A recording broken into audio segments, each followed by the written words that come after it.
En esta primera parte, en este primer bloque del libro, que es Fundamentos de la Metodología Wyckoff, también traigo las herramientas que utilizaba Richard Wyckoff.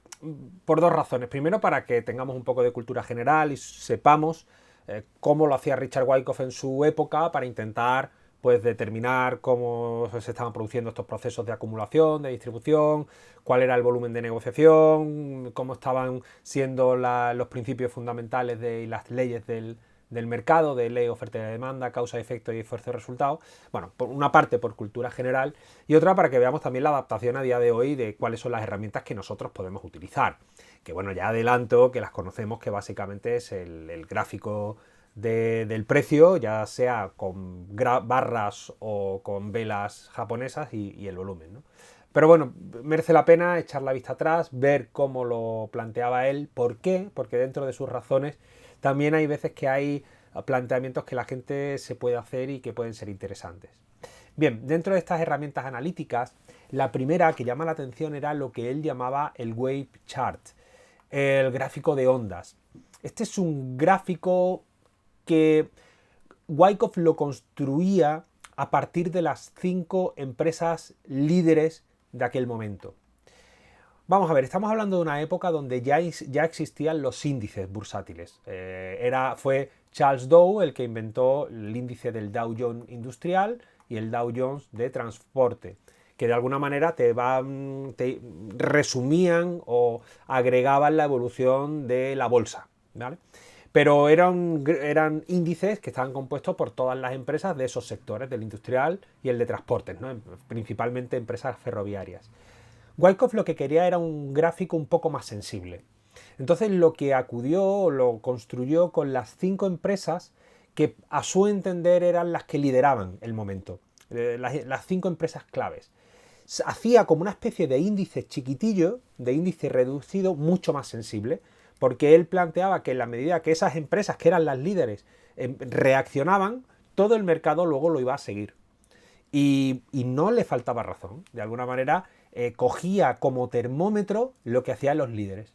Y si los líderes empezaban a acumular, era cuestión de tiempo que el resto de acciones pues más o menos se comportasen de manera similar.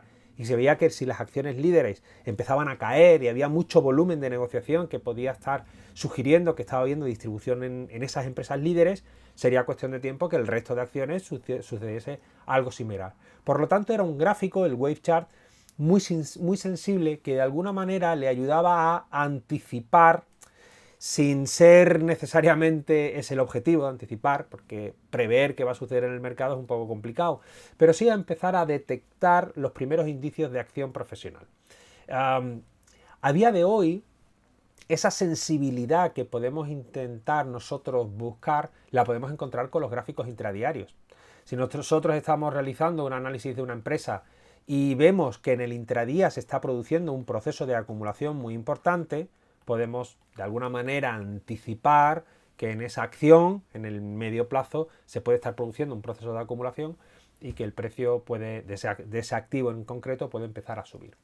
Esta imagen que tenemos es una imagen sacada precisamente de los libros de Richard Wyckoff, donde iba apuntando el precio de cotización, iba haciendo un promedio del precio entre los 5 activos y del volumen, e iba desarrollando la evolución del precio. Y luego además le sacaba con una especie de bandas casi muy similares a las de Bollinger, eran realmente una especie de medias que ayudaban a envolver el movimiento del precio. O sea, es decir, Wyckoff tampoco le hacía ascos al uso de indicadores que le ayudasen a determinar diferentes eventos del mercado. Bueno, aparte de los wave chart, que lo utilizaba, ya digo, para intentar tener una medida muy sensible de lo que podía estar sucediendo en el mercado, también se utilizaba de los clásicos gráficos de barras que yo creo que todo el mundo conoce. El gráfico de barra lo que nos está diciendo, aquí lo tenemos, es cuando el mínimo y el máximo, es decir, la envergadura, ¿no? Y todo lo largo que es la barra nos está diciendo cuál es el mínimo en ese periodo temporal que ha alcanzado el precio y cuál es el máximo. Y luego la barrita de la izquierda, cuál es el precio con el que abrió, y la barrita de la derecha, cuál es el precio con el que cerró. Evidentemente, cada barra corresponde a un periodo temporal. Podemos estar viendo un gráfico de barras de diario. Entonces, cada barra correspondería a un día. En ese día, el mínimo alcanzado sería el precio que determine este mínimo, el máximo sería el precio que determine este máximo, la apertura de esa sesión, de ese día, pues estaría en este precio y el cierre aquí. De una manera muy visual, podemos ver si hemos tenido una sesión o un periodo temporal, porque este mismo gráfico se puede utilizar en 5 minutos, ¿no? Y que cada barra sea de 5 minutos. De una manera muy visual podemos ver si hemos tenido una sesión o un periodo bajista o alcista, ver el rango para ver la volatilidad que ha habido también en esa sesión o en ese periodo, y tener una información mucho más rica que si utilizamos solo el cierre de cada precio como punto para dibujar la gráfica. Y luego en otra versión, no diría más moderna, porque las velas candlestick están ya inventadas desde la época de Muneisha Oma en Japón en el siglo XVII, pero de alguna manera las velas japonesas dan el mismo nivel de información. Lo que pasa es que entre la apertura y el cierre, esto te lo dibuja como un cuerpo, y si lo dibujamos en color verde, el color se puede definir, cada uno le puede dar el color que quiera, pero bueno, normalmente se utiliza verde o azul, nos indica que ha sido un movimiento alcista, es decir, que la apertura fue abajo y el cierre fue arriba. Y si se dibuja en rojo o negro, también lo pone mucha gente, nos quiere decir que la apertura de ese periodo fue arriba y cerró más abajo. Es decir, de alguna manera ha habido una especie de presión vendedora en este último de los casos. La información entre las barras y el candlestick es muy similar, es básicamente la misma, ¿no? Nos da datos de apertura, de cierre, mínimo y máximo, y también de manera indirecta del spread, ¿no? de todo lo ancho o lo estrecho que sea esa barra o esa vela, ¿no? Por lo tanto, Wyckoff, con este tipo de barras, que son las que hoy en día utilizamos, su propósito era obtener una imagen más general del contexto y que le ayudasen a analizar el movimiento del precio y su tendencia. Si vemos una secuencia de barras o de velas alcistas, pues ya podemos estar viendo su tendencia. El volumen y su intensidad, porque se nos ha olvidado que este gráfico de barras le acompañaba el volumen de negociación que había en cada periodo. Y evidentemente, en cuanto tenemos el precio y el volumen, ya no solo vemos el volumen, la intensidad de la tendencia, sino vemos también la interrelación que hay entre el precio y el volumen, que es muy importante. Y luego también el tiempo que se toma para realizar determinados movimientos. Si yo estoy observando un posible periodo de acumulación, no es lo mismo un periodo de acumulación que se gesta en una semana que un periodo de acumulación que se gesta en un mes. Cuanto más grande es el periodo de acumulación o el periodo de distribución, o dicho de otra manera, el periodo de causa que puede generar el siguiente movimiento, cuanto más grande e intenso es, en principio más grande, más extenso y más vivo puede ser el movimiento de efecto, el movimiento tendencial posterior. Y por último, Wyckoff utilizaba, ahora volvemos atrás, Wyckoff utilizaba lo que son los gráficos de punto y figura, que mucha gente sigue utilizando a día de hoy. No lo vamos a ver los gráficos de punto y figura en este taller, porque son un poquito más complejos, son yo creo que de una utilidad muy complementaria. Y de hecho además Wyckoff lo utilizaba de manera complementaria. Los utilizaba junto con los gráficos de barras y los wave chart, los gráficos de onda que acabamos de ver. Estos gráficos de punto y figura le ayudaban a determinar áreas de soporte y resistencia, también si el precio estaba en plena fase tendencial o en fase lateral. Los gráficos de punto y figura te resumen muy bien los momentos tendenciales y los momentos laterales, aunque es verdad que esa misma información se puede ver muy bien en un gráfico de barras, ¿no? Pero te lo simplificaba y él lo utilizaba también de una manera complementaria. Y luego lo utilizaba para estimar el probable recorrido del precio. Es decir, el precio, una vez que gestaba ese proceso de causa o de acumulación-distribución, lo ideal es proyectar hasta dónde puede llegar. Eso es lo ideal, ¿no? Oye, después de toda esa gasolina que se le ha echado al mercado, ¿hasta dónde podría llegar el precio en el siguiente movimiento? Eso se llama intentar proyectar el posible recorrido del precio. Bueno, pues Wyckoff utilizaba los gráficos de punto y figura para realizar ese cálculo, ¿vale? Pero ese no es la propuesta que yo hago en el libro. ¿Por qué? Porque en mi opinión es un tanto complejo la lectura de los gráficos de punto y figura. Con complejo no quiero decir que sea difícil, pero al final creo que es más sencillo hacerlo de manera simplificada. Por lo tanto, lo que propongo en el libro, y que lo vamos a ver en el siguiente vídeo, son utilizar métodos simplificados de proyección de recorrido. En cualquier caso, Wyckoff utilizaba los gráficos de punto y figura y es lo que ahora mismo me interesa que la gente entienda.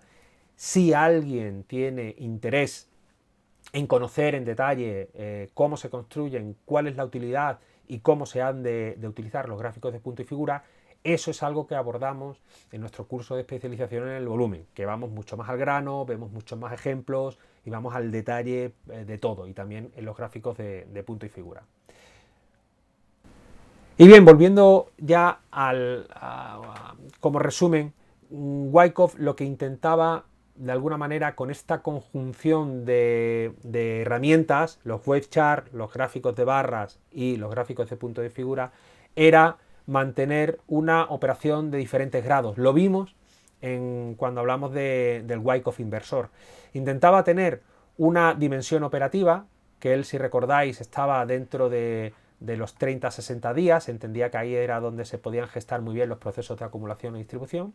Luego con los wave chart intentaba irse a una dimensión de zoom con ese gráfico simplificado, ese índice simplificado muy sensible, pero luego intentaba evidentemente con los gráficos de barras y también con los de punto y figura tener una dimensión intermedia y una dimensión de grado mayor. Aquí la adaptación que cada uno puede hacer es enorme, porque la operativa de cada persona, de cada operador, puede ser diferente.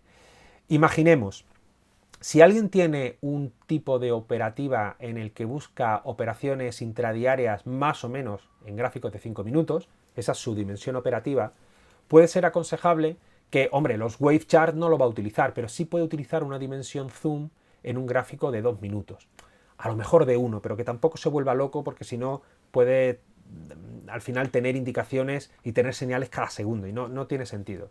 Pero luego sería bueno que esa dimensión operativa se buscase algún gráfico un poco más de grado mayor, un gráfico de reposo, de análisis, que podría, en mi caso yo creo que podría ser adecuado uno de 60 minutos, de 90 minutos, 45 minutos, y luego nunca perder de vista esa dimensión de grado mayor que podría ser una dimensión de gráfico diario. Si alguien tiene un estilo más tipo swing a varios días, por ejemplo, y busca operaciones en 10 minutos, 15 minutos, la dimensión zoom podría ser 5, por ejemplo. Esto es, ya digo, un poquito variable, cada uno tendrá que ir encontrando su ajuste. La dimensión intradiaria de grado medio podría seguir siendo una de 60 minutos, 90 minutos, 120 minutos, y luego también podría utilizar una diaria para esa dimensión de grado mayor. Ahora, si ya alguien es más operador tipo acciones, busca movimientos más de medio plazo, igual su dimensión operativa ya estamos yéndonos a gráficos de 1 hora o de 2 horas. En ese caso, podría interesarle en determinados momentos ir a gráficos más a modo zoom de 10 minutos. De grado medio tendría que irse a gráficos diarios, pero esa dimensión de grado mayor ya tendría que ampliarla, porque sus objetivos y los movimientos que está intentando obtener son más amplios. Y aquel ya que opere en más largo plazo podría intentar buscar las operaciones en función de los gráficos diarios. La dimensión zoom podría ser el gráfico de 60 minutos o de 45, de 90, y luego su dimensión de grado medio semanal y la de grado mayor mensual. Es decir, al final lo que se trata es de intentar saber dónde operamos, cuál es nuestro estilo operativo, nuestro sistema, dónde estamos trabajando, y luego apoyarnos de una dimensión a modo de zoom para intentar ver en detalle, pero luego tener un par de dimensiones por arriba para que sepamos en todo momento dónde estamos operando. Estamos en una buena posición, estamos en mitad de la tendencia, estamos en mitad de un proceso de acumulación o distribución de grado mayor. Es importante tener controlado ese contexto. El contexto de dónde estamos es fundamental, porque como veremos luego, una de las cosas más importantes a la hora de abrir una posición es saber cuál es el contexto, porque si estamos buscando una operación a largo en una situación de distribución de grado mayor, nuestra operación no va a tener mucho éxito, porque estamos entrando en una situación de grado mayor donde a nivel más general se está empezando a distribuir y el precio puede caer. Lo ideal es entender muy bien en cuál es la dimensión de grado mayor, cuál es el contexto de grado mayor, porque si en el contexto de grado mayor percibimos que podemos estar en una situación de acumulación, entonces sí, en nuestra dimensión operativa podemos intentar buscar operaciones de compra y aprovecharnos de esa fuerza que nos da el contexto.